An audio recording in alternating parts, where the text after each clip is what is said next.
Unité de temps propre au style de vie hexagonal, légère, mystérieuse et approximative, elle illustre un goût certain du moment, un brin désinvolte. Ça, c'est la seconde française selon Beaubleu, et on vous en parle aujourd'hui. C'est parti.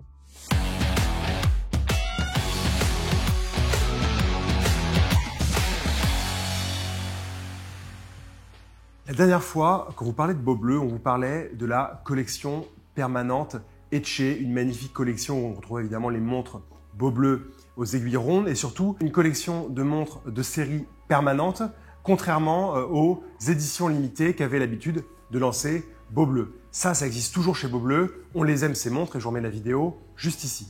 Et bien justement, après le succès de cette collection permanente, Beaubleu est de retour avec de très jolies éditions limitées, j'ai nommé seconde française, référence 1924 et référence 2024, évidemment en rapport avec 1924 et 2024. Et quand je demande ça à Nicolas, femme du coup d'air, qui est le fondateur de Beaubleu, il me dit tout simplement que comment est-ce qu'on aurait fait s'il avait fallu imaginer une montre en 1924, une montre Beaubleu bien évidemment.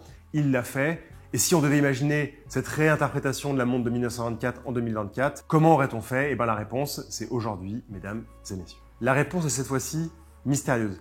La première chose qui se passe quand on prend la montre entre les mains, c'est de dire, bon, c'est bizarre, il manque une troisième aiguille, l'aiguille des secondes, mais pourtant on a un rond qui circule tout autour du cadran à son extrémité.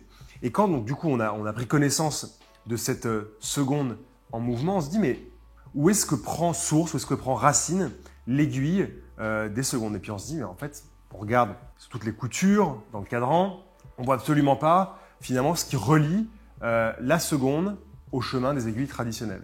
Puis là, on triture la montre dans tous les sens, on se dit c'est bon, j'ai compris. En fait, c'est un disque qui est posé sur l'axe central comme étant une troisième aiguille et sur lequel a été apposé le rond de l'aiguille Beaubleu. Donc en fait, vous avez traditionnellement l'aiguille des heures, l'aiguille des minutes qu'on connaît chez Beaubleu, mais cette fois, en lieu et place de l'aiguille des secondes, vous avez un disque qui est très bien réalisé. On voit aucun reflet ou autre chose du genre. Donc en fait, vous avez vraiment l'impression d'avoir cette seconde qui flotte sur le cadran. C'est magnifique et c'est un peu tout l'esprit de la seconde française, que ce soit à la fois sur la référence 1924 ou la référence 2024. Comme je vous le disais, on retrouve des aiguilles centrales rondes pour les heures et les minutes et on a une forme de cadran à secteur et ce, peu importe la référence. Sur la référence 1924, on va avoir d'abord le tour d'heure avec l'aiguille des heures qui pointe à ce tour d'heure et un peu plus loin, si on s'approche de l'extrémité du cadran, une minuterie plus traditionnelle aussi avec son aiguille des minutes qui y fait référence.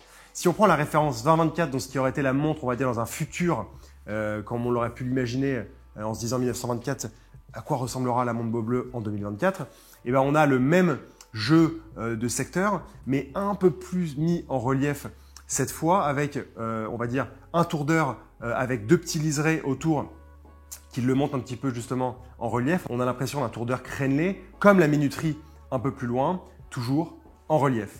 D'ailleurs, sur la référence 20-24, vous avez l'aiguille des heures et l'aiguille des minutes qui sont entièrement luminescentes. C'est très joli une fois l'obscurité. Le boîtier en acier, il fait 39 mm de diamètre pour un tout petit peu moins de 10,2 mm d'épaisseur. On retrouve toute la philosophie de Beaubleu dans ce boîtier, mais à la différence des éditions précédentes, on a en fait du coup une lunette très très fine qui a été brossée. Ensuite, on a un petit décroché. Là, on arrive en fait sur cette forme de double lame qui encapsule un peu le boîtier, qui court jusqu'aux cornes. Et donc, vous avez cette partie supérieure qui est polie et le côté, la tranche, qui est brossée. Mais la surprise de ces deux éditions limitées à 888 pièces se passe au dos de la montre, où à travers le verre, vous pouvez voir un mouvement qui n'est pas le Miyota d'habitude. Et justement, en fait, pour cette édition limitée, Beaubleu a lâché le Miyota pour partir sur un mouvement France-ébauche. Alors, pas de panique, les mouvements Miyota restent disponibles sur les autres collections, en particulier la collection permanente Etché, mais pour cette édition limitée, Nicolas a voulu aller un petit peu plus loin.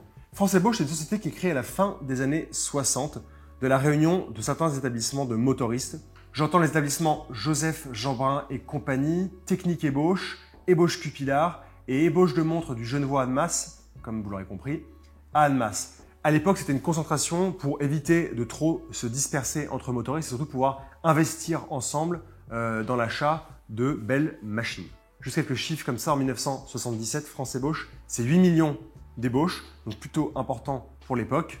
Et elle se hisse au deuxième rang mondial après Ébauche SA. Et pour vous dire, à la fin des années 70, elle emploie 710 personnes. Donc vraiment une belle société dont on pouvait être fier en France. Malheureusement, cette belle expansion, elle sera un peu brisée au début des années 80 avec une crise de surproduction, du marché horloger, avec en même temps à côté la concurrence asiatique et l'arrivée du quartz qui est meilleur marché que le mouvement automatique. Après différents hauts et bas en 2017, France Ébauche est racheté par le groupe Festina qui est propriétaire aussi de Soprod. Donc, vous avez le groupe Festina qui a Soprod en Suisse, qui a rouvert France Ébauche en France et qui investit beaucoup. Donc en fait, les mouvements, ils sont bien produits par France Ébauche dans des usines en France. Et pour vous dire plus particulièrement, en fait, France Ébauche, grâce à ses machines françaises, va pouvoir produire platine, pont et masse.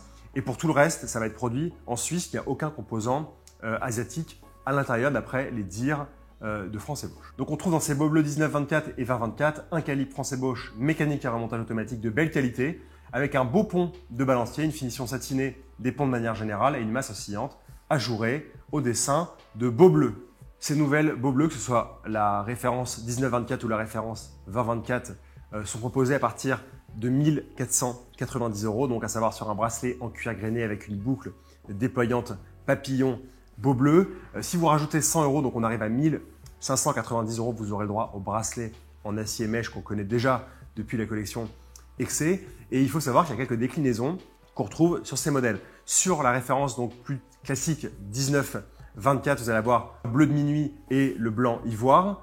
Et sur la collection 2024, vous allez avoir un gris perle et un saumon. Ces montres-là, elles sont donc disponibles dès aujourd'hui en précommande pour une livraison aux alentours du mois d'octobre. Bon, clairement pour nous, c'est un délice.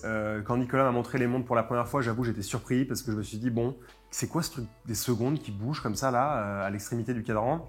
Il m'a fallu 10 secondes pour comprendre que c'était un disque qui était associé au centre du cadran et que ça donnait finalement beaucoup de magie et une grande différence à la montre qu'on connaissait d'habitude. Pour le design, il est toujours là, il est toujours aussi bien réussi. On a ce côté justement, on a l'impression que le boîtier, enfin le cœur du boîtier est encerclé par tout le travail sur le côté et les cornes, avec la couronne très élégante, encastrée dans le boîtier, cachée, mystérieuse elle aussi comme la seconde. Les cadrans toujours subtils. Moi, ma préférence, elle va plutôt à la partie 20-24, donc avec justement ces liserés, ces parties creusées en relief sur le cadran que je préfère davantage au 19-24, pourtant qui est très joli, mais qui est plus classique pour moi. Et évidemment, le côté France Ébauche, côté histoire de France Ébauche, j'aime beaucoup l'idée, le mouvement, il est très joli. Enfin, tout ça combiné pour avoir ces éditions limitées à 888 pièces par déclinaison.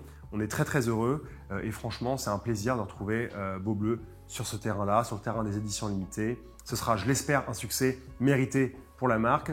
Nous, en tout cas, on est 100% adhérents et on vote pour. Chers amis, c'est tout pour la présentation de ces nouvelles Beau Bleu 1924 et 2024. On espère qu'elles vous ont plu autant qu'elles nous plaisent. On se retrouve très prochainement pour une nouvelle vidéo. À bientôt. On vous aime. Merci.